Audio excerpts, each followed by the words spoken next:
divisible by another number, the remainder is 0. We say that the divisor is a factor of the dividend, or the dividend is a multiple of the divisor.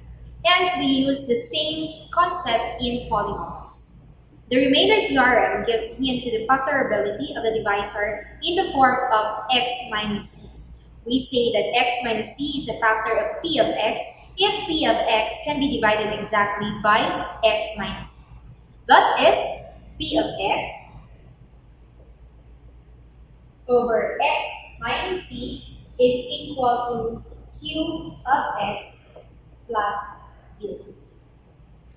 In other words, we say that p of x is divisible by x minus c. This relation implies that if the remainder theorem is applied, p of c is equal to 0. This is known as the factor theorem. The factor theorem states that if p of c is equal to 0, therefore x minus c is a factor of the polynomial p of x. Conversely, if x minus c is a factor of p of x, then p of c is equal to 0. Let's have some examples. So determine if the given binomial x minus c is a factor of the polynomial p of x. So p of x is equal to x cubed minus 4x squared minus 2x plus 5. So we have x minus 1. For us to determine that x minus 1 is a factor of p of x, we have to evaluate p of x wherein x is equal to 1 using the remainder theorem. That is, p of 1 is equal to 1 cubed minus 4 times 1 squared minus 2 times 1 plus 5. That is 1 minus 4 minus 2 plus 1 minus 4, that is negative 3, minus 2, that is 5, negative 5, negative 5 plus 5, that is 0. Hence, we can say that x minus 1 is a factor of p of x. Next, we have p of x equal to x cubed minus 6x squared plus 11x minus 6, wherein our x minus c is equal to x plus 2. So we have to evaluate p of x where x is equal to negative 2 for us to know if x plus 2 is a factor of p of x. Hence, we have p of negative 2 equal to negative 2 cubed minus 6 times negative 2 squared plus 11 times negative 2 minus 6. That is negative 2 cubed is negative 8 minus 6 times 4 minus 22 minus 6. So p of negative 2 is equal to negative 8 minus 24 minus 28. So p of negative 2 is equal to negative 32 minus 28. So p of negative 2 is negative 6. So since this is not 0, we can say that x plus 2 is not a factor of p of x.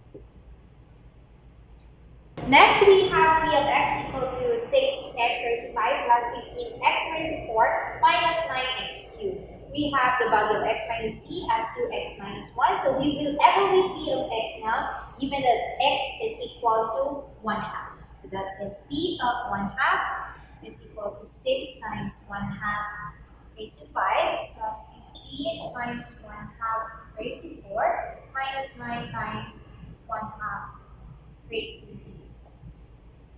P of 1 half is equal to 6 times 1 over 32 plus 15 times 1 over 16 minus 9 times 1 over 8. P of 1 half is equal to 6 times 1 over 32, that is 6 over 32, or 3 over 16, plus 15 over 16 minus 9 over 8. P of 1/2, this is actually 0.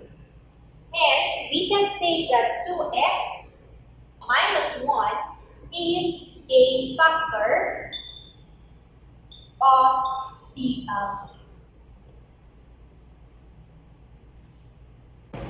We have the last example. P of x is equal to 9 times x raised to 5 minus 27x cubed plus 81x minus 7, where the value of our x minus c is 3x plus 2. So now we will evaluate P of x given that x is equal to negative 2 over 3. That is, P of negative 2 over 3 equal to 9 times negative 2 over 3 raised to 5 minus 27 times negative 2 over 3 cubed plus 81 times negative 2 over 3 minus 7. So P of negative 2/3 is equal to 9 times negative 32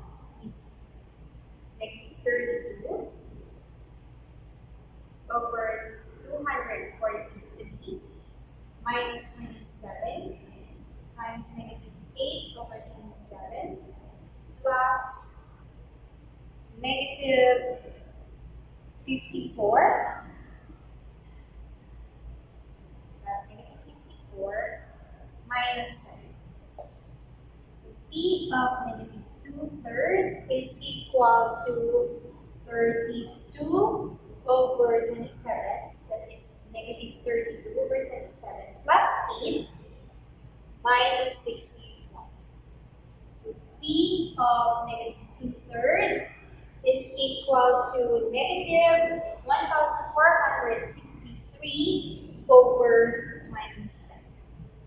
Hence, we can say that 3x plus 2 is not a factor